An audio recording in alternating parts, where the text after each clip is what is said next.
असीम कृपा से आप पुण्यात्माओं को उस अमर लोक का, अपने निज धाम का, स्थान का, अपने असली ठोर ठिकाने का ज्ञान हुआ। बच्चों, आपको परमात्मा की अमर कथा, अमर महिमा, सच्चा ज्ञान और सच्ची भक्ति प्राप्त है। इसको सामान्य बात ना समझो, और आप सामान्य आत्मा नहीं हो। लख बर सूरा जूद ही लख बर सामद दे, लख बर की जहान में तब सतगुरु सुना दे। और परमात्मा की दूसरी रजा ये है कि गरीब गोता मारू स्वर्ग में जा पेटो पाताल, गरीब दास ढूंढता फिरूं अपने हीरे मोती लाल। देखो आपको परमात्मा ने कैसे खोज लिया। ये अपना पिता है, ये अपना सच्चा हमदर्द है। बाकी यह संसार के जितने भी परिवार है, नाते रिश्ते हैं, ये हमने अस्थायी अपना या जीने के लिए रास्ता निकाल रखा है कि थोड़ा सा ठीक ये समय व्यतीत हो जा। बहुत सी ऐसी परिस्थितियां हैं जिनको देखकर बड़ा दुख होता है सुनकर। इस लोक का कोई भी ऐसा नाता हमारा साथ सदा नहीं देगा। अगर हम माता पिता को अपना समझते हैं, वो भी कभी भी हमारा साथ छोड़ सकते हैं। क्योंकि जिस लोक में जहां मृत्यु है, वह हम किसको साथी माने कि हमारे साथ रह जाएगा।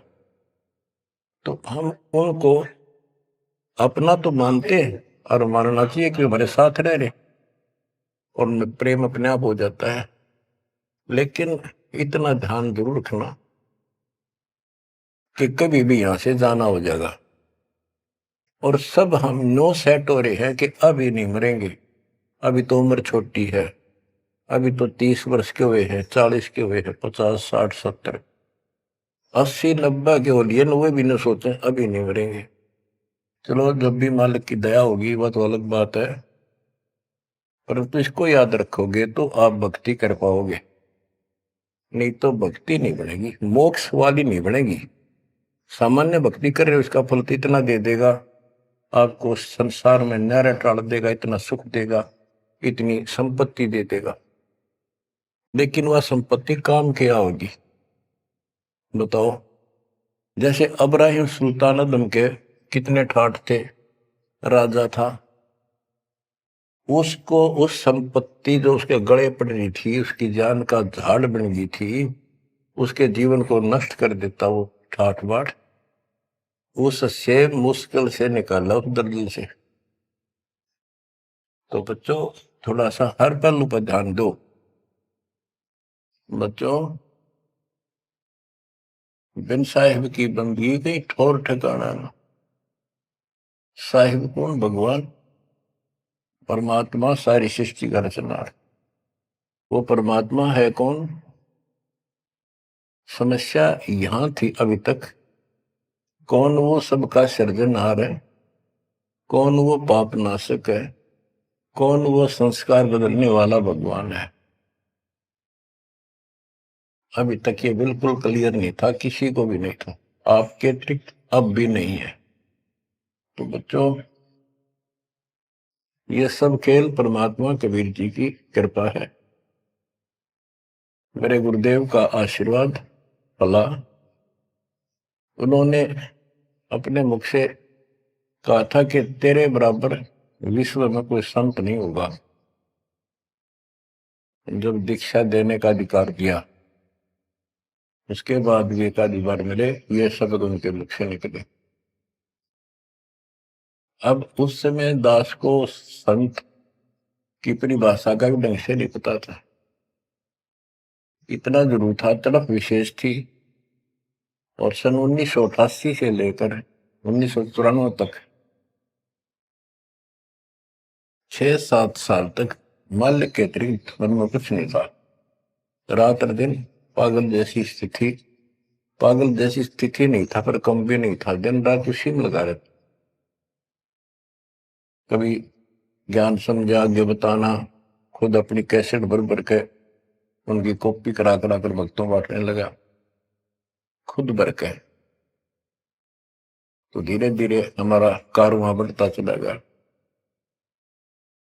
फिर गुरु जी ने पता नहीं क्या देखा, एकदम अचानक मैं लेकर तो गया था, अन्य भक्तों को समझा बुझा के दीक्षा दिलाने, जैसे पहले भी बहुतों को दिलाई थी, ऐसे ही रूटीन में।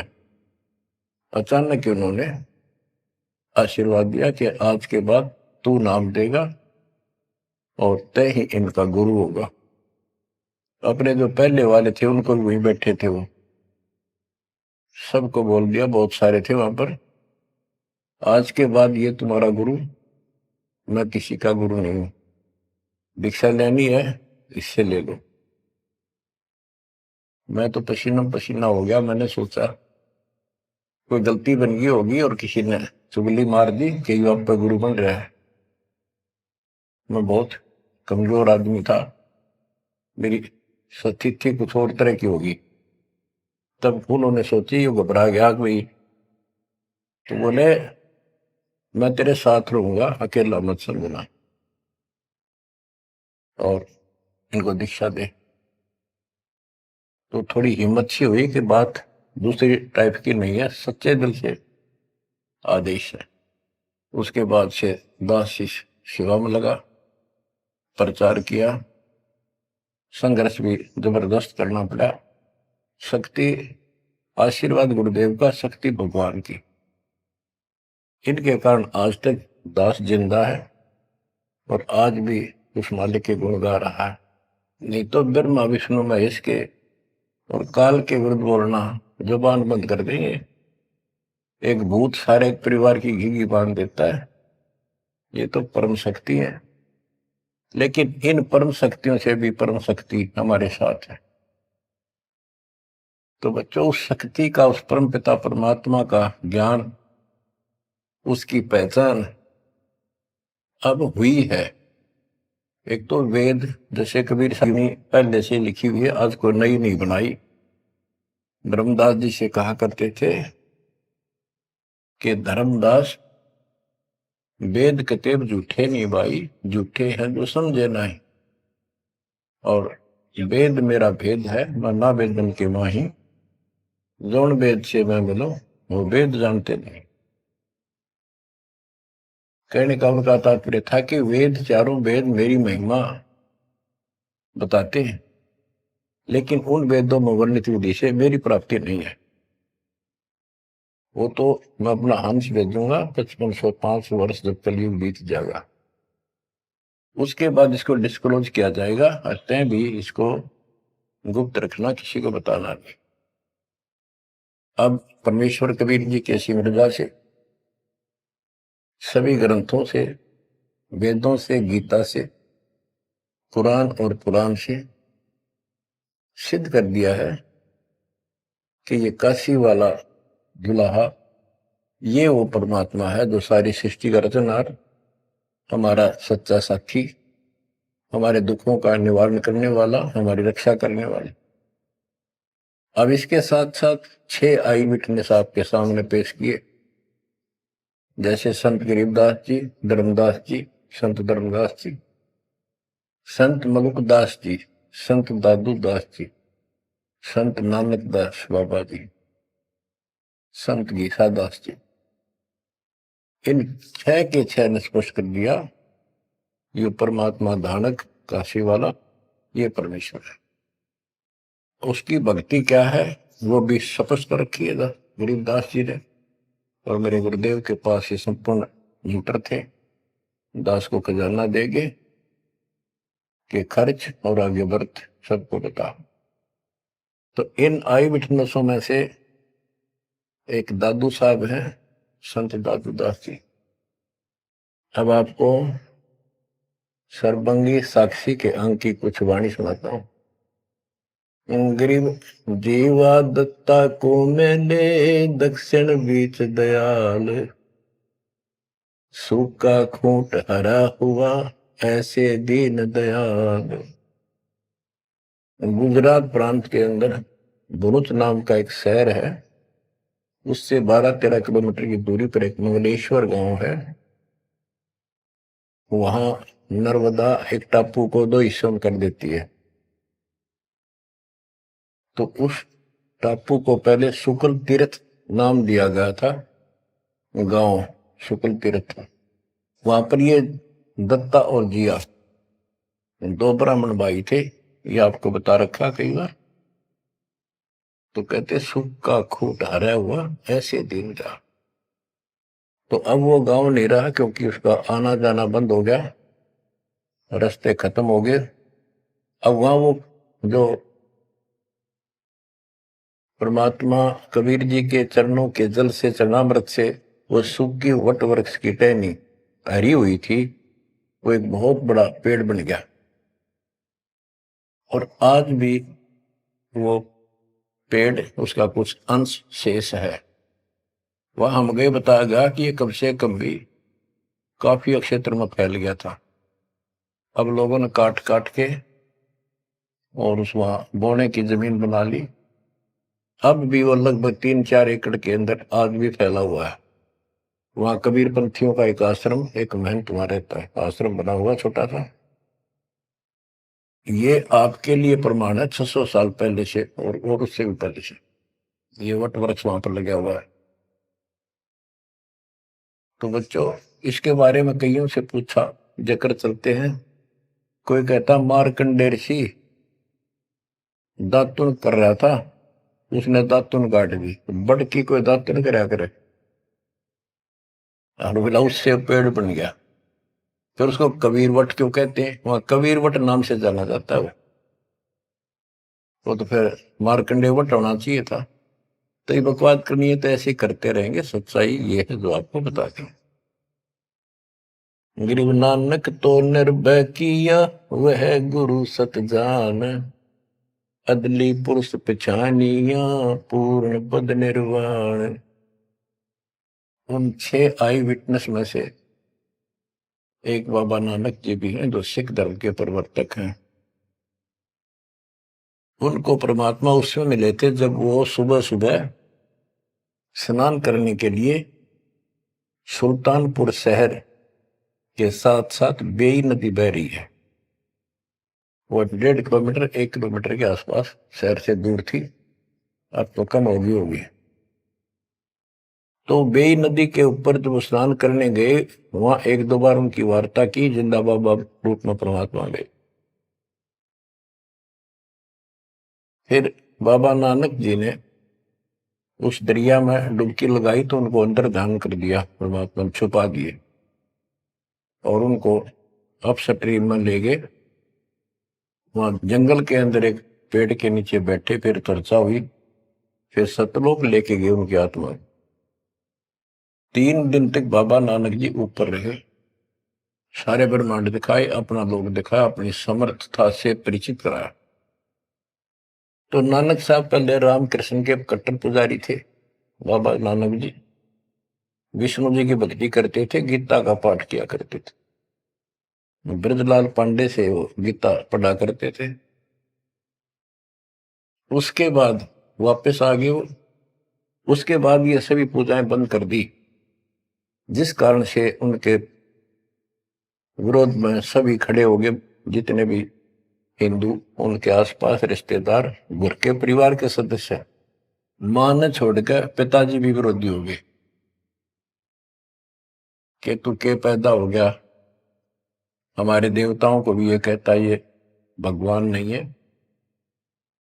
बहुत विरोध हुआ। जो भी होता रहे, आंखों देखा मक्खी नहीं खाई जा सकती। तो कहने का भाव ये है कि झांकी वे कबीर की नानक की वाह, हुआ सिखा का गड़पड़ी कौन छुटा होता। झांकी मैंने ऊपर का नजारा देखा, ब्रह्मा विष्णु महेश की स्थिति देखी, यहाँ के लोगों की स्थिति देखी, और सतलोक में जो परमात्मा की झांकी देखी, सतलोक की झांकी देखी। झांकी क्या होती है? जैसे 26 जनवरी पर अपने देश में जो गणतंत्र दिवस मनाया जाता है, तो प्रत्येक स्टेट एक लंबी लंबी गाड़ियों के ऊपर अपने राज्य की जो बहुत अच्छी योजनाएं होती हैं उनके मॉडल बना बना के और प्रदर्शित करते हैं कि हमारे यहाँ ऐसा कुछ विकास हुआ है। तो फिर ऊपर से माइक वाला बोलता है ये हरियाणा प्रदेश की झांकी है, ये गुजरात प्रदेश की झांकी है, ये ऐसे देश की झांकी है। यानी उनका नजारा, उनके क्या कुछ वहां पर है, क्या बना रखा है। तो झांकी वे कबीर की, नानक की वाह, वाह सिखों के गल पड़ी थी कौन छुटावे था। नानक साहब जी ने तो ये देखा था वहां परमात्मा को, वाह तेरे की वाहे गुरु वाहे गुरु, वाह वाह, कि भगवान तो ये है और ये ही सच्चा गुरु सतगुरु है। तो नीचे आकर भी उन्होंने यही रट लगाए रखी। तो उनके फॉलोवर ने नोट कर लिया गुरु जी वाहे गुरु कहा करते थे। तो ये सब वाहे गुरु कहने लग गए। दूसरा अवसर उस समय जब मर्दाना और बालाजी दोनों इनके साथ बाबा नानक जी के साथ रहा करते थे।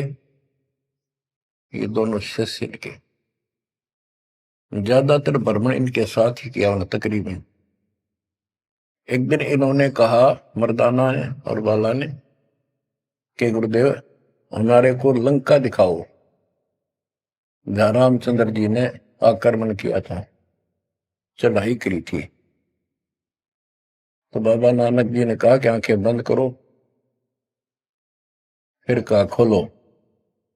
आंखें खोली तो समुद्र के किनारे खड़े थे और उन दोनों से कहा कि आप मेरे पीछे पीछे चलते आओ, वाहे गुरु बोलना। ऐसे करते हुए चल पड़े और तुम डूबोगे नहीं, पानी पर ऐसे चल पड़े जैसे थल पर चलते हैं, जमीन पर चलते हैं, पृथ्वी पर। और नानक साहब जी खुद सतनाम का जाप करने दो सरकार। तो मर्दाना नकल करने लगा, वो भी ओम सोहम जपने लगा जैसा बाबा नानक जी उच्चारण कर रहे थे मुंह से बोल कर। तो वो समुद्र में डूबने लगा। तब बाबा नानक जी ने कहा कि मर्दाना गुरु जो कहे वो करो, गुरु की नकल नहीं करते। मर्दाना फिर वाहे गुरु करने लगा तो वो ठीक हो गया, ठीक से चलने लगा। अब यहां पर परमात्मा ने इनको सबको कह दिया था, जितने भी मालिक के शिष्य हुए, कि इस मंत्र को, सतनाम को और इस मूल ज्ञान को अभी किसी को डिस्क्लोज नहीं करना। तो बाबा नानक जी 5 नाम देते थे इनको सबको, बस वो 5, जैसे हम 7 नाम देते, बीच बीच के 5 दिया करते थे। तो कहने का भाव ये है, एक तो ये सतनाम कहीं बाहर ना जावे इसलिए झटका दे दिया, और बाला ने सब जगह बता दिया, लिखवा दी एक जन्म साखी भाई बाल्यवाड़ी में ऐसी ऐसी घटना हुई। उसके बाद सिख समाज इस चीज से हिचक गया, डर गया कि जैसे मर्दाना जी ने गुरु जी का आदेश की उल्लंघना करके और सतनाम जाप करने लगा था, ये डूब गया, मर जाता, इसलिए हमने इस नाम का जाप नहीं करना। और वो मनाही नहीं करी थी कि वो समय नहीं था इसके बताने का। झटका इसलिए दिया था कि उन्हें लिखना था वाणी में, लिखना होता जैसे गरीबदास जी ने सारा लिख रखा है, ओम सोम मंत्र जपिए योग युग त्या ढूंढनी तपिए, ओम सोम मंत्र सारम सुरती नृतीश करो विचार। तो बाबा नानक जी ने भी प्राण संगली के अंदर ये लिखा था। बाद में प्राण संगली इन्होंने कपि ग्रंथ साहब में भी बैंड नहीं किया, अलग रख दी, बल्कि जल प्रवाह कर दी थी, खत्म कर दी थी कि कोई सिख बच्चा इसमें ये मंत्र ना पढ़ ले और गुरु जी की बात की अवेयर ना हो जाए। ये बात तो इस शकल में थी। अब तो गरीबदास जी कहते झाकी वे कबीर की रान की वाह, वह सिखा का गड़पड़ी कौन छुटावता। अब इनको समझाना चाहें कि ये उन परिस्थितियों में मना किया था और ये नाम है जाप करने का। अब ये मानने को तैयार नहीं। अब वाहिगुरु वाहिगुरु देखा हमने कई बार, ये 2-2 3-3 दिन तक लगातार माइक लगा के और पूरे शहर में कम से कम कुछ 1 किलोमीटर तक, रोहतक में देखा वहां गुरुद्वारा है गाड़ी स्टैंड पे, तो पूरे रेलवे स्टेशन पर एक रोड है, रेलवे स्टेशन रोड कम से कम 1 किलोमीटर लंबा, सारे जगह जगह स्पीकर लगा के और बड़ी लय ला करके पाठी बार बार बदलते रहते, सारा दिन वाहिगुरु वाहिगुरु वाहिगुरु वाहिगुरु वाहिगुरु वाहिगुरु, बस और कुछ नहीं। तो गरीबदास जी कहते झाकी वे कबीर की न की वाह, वह सिक्का गलती कौन छुटावता। अब क्या बताते हैं, गरीब नानक तो निर्भय किया, वह गुरु सत जान, अदली पुरुष पिछानिया, पूर्ण पद निर्वाण। के बाबा नानक जी ने उस समर्थ परमात्मा कबीर जी को पहचान लिया था, और वो ही उनका सतगुरु जानो जिन्होंने उनको दीक्षा दी। गरीब अदली पुरुष कबीर है, सब सिर तपै ललाट, सौदा करो तो इत करो, चल सतगुरु की आट। गरीब दादू को सतगुरु मेले, दई पान की पीक। गरीब दादू को सतगुरु मेले, दई पान की पीक। बूढ़ा बाबा जिसे कहें, या दादू की नई सीख। गरीब दादू के सिर पर सदा, अदली असल कबीर। टक्कर मारी जद मिले, फिर सांबर के तीर। गरीब दादू ध्यान उलंगिया, 3 दिवस 3 रात। आगे से आगे मिले, शब्द सने ही साथ। दादू साहब जी 7-8 साल के बच्चे थे, एक आधी पुस्तक में 11 वर्ष के बताए। जो भी थे, बच्चों में खेल रहे थे बनी में, गांव से बाहर चारों तरफ बनी होती थी, छोटा जंगल, उसमें खेल रहे थे। मेरी महात्मा कबीर जी जिंदा बाबा के रूप में वहां आए, बैठ के परमात्मा की कथा सुनाने लग गए, और बच्चों ने ध्यान नहीं दिया। वो बच्चा दादू बहुत निकट आकर बैठ गया, बाबा और बताओ, बाबा और बताओ। बहुत अच्छा, अच्छा लग रहा है। फिर दीक्षा लेने का मन किया। फिर परमात्मा कबीर साहब ने एक पान के पत्ते पे, और आसपास पौधे उग जाते थे, पान के पत्ते पे एक मंत्रित जल डाल के उसको धो दिया और नाम दे दिया। तो बच्चे भी वो देख रहे थे, थोड़ा दूर बैठे थे, वो चले गए। बात उनकी इंटरेस्ट नहीं था, पर खेल रहे थे, थोड़ी दूरी पर जा खेलने लगे। तो दादू साहब जी अचेत हो गए, और कबीर साहब उनकी आत्मा को लेकर ऊपर घुमा के लाए। जब दादू साहब लेट गए, गिर गए, बच्चों ने आके देखा क्या हो गया इसका, बाबा अंतर्ध्यान हो गया। उन्होंने गांव में आके बताया ऐसे ऐसे हो गया, एक बाबा ने पता नहीं कैसा पानी पिला दिया इसको, ये बेहोश हो गया। तो घर वाले उठा कर ले गए, मरा नहीं था, सांस चल रहे थे, लेकिन कोमा में जैसे चले जाते ऐसे थे। तो दादू साहब जो है 3 दिन और 3 रात अचेत रहे। तो फिर उनको ऐसे झाड़े जुड़े लगवाए, सारे कर्म कर लिए, पर वो होश में नहीं आया। फिर अपने आप बैठ के उठ गए। फिर उसे पूछने लगे आपको क्या हो गया, वो कौन था, जो एक बूढ़ा बाबा आया था। बच्चों ने बताया कि बूढ़ा बाबा था, और उसने ऐसे ऐसे पता नहीं क्या मंत्र बोल कर जल पिला दिया, हम देखा थे दूर थे। तब नानक जी ने बताया वो कौन था, बताता हूं। गरीब दादू ध्यान उलंगिया, तीन दिवस तीन रात, आगे से आगे मेले शब्द स्नेही साथ। ग्रीव आसन अचल कबीरे का, सबका सतगुरु एक। ब्रह्मांड 2100 देख ले, धूमे के सिरेख। ग्रीव देही को सतगुरु कहें, यो सब धुंधर ज्ञान। चार दाग आवे नहीं, जिसको सतगुरु जान। के शरीर सतगुरु नहीं है, इस शरीर के अंदर जो महान आत्मा है वो सतगुरु है।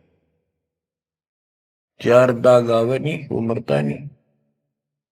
गरीब दादू का पिंजर पड़ा, और नानक की दे। इनमें सतगुरु को निशा, हमको बड़ा संदेह। के दादू जी भी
की मृत्यु हुई और नानक जी की भी हुई।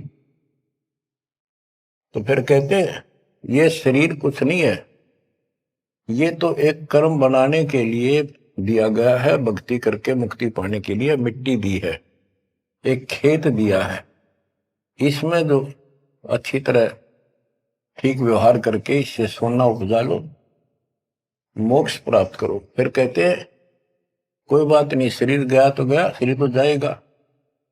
गरीब खोड़ पड़ी तो क्या हुआ, झूठी सब पटीट, पंछी उड़ा आकाश को, चलते कर गया बीट। देखो, इस ज्ञान से आपके हृदय में एक दिन ऐसा हो जाएगा,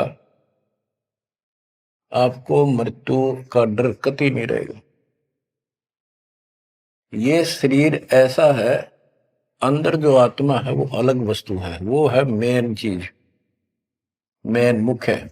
और ये ऊपर एक कवर है, कपड़ा पहना रखे। संतों ने इसको खोड़ चोला वस्त्र भी कहा है। गरीब खोड़ पड़ी तो क्या हुआ, शरीर पड़ा रह गया तो क्या हो गया, कुछ नहीं हुआ। झूठी सब है पटीट, ये ऐसा है पंछी उड़ा आकाश को, चलता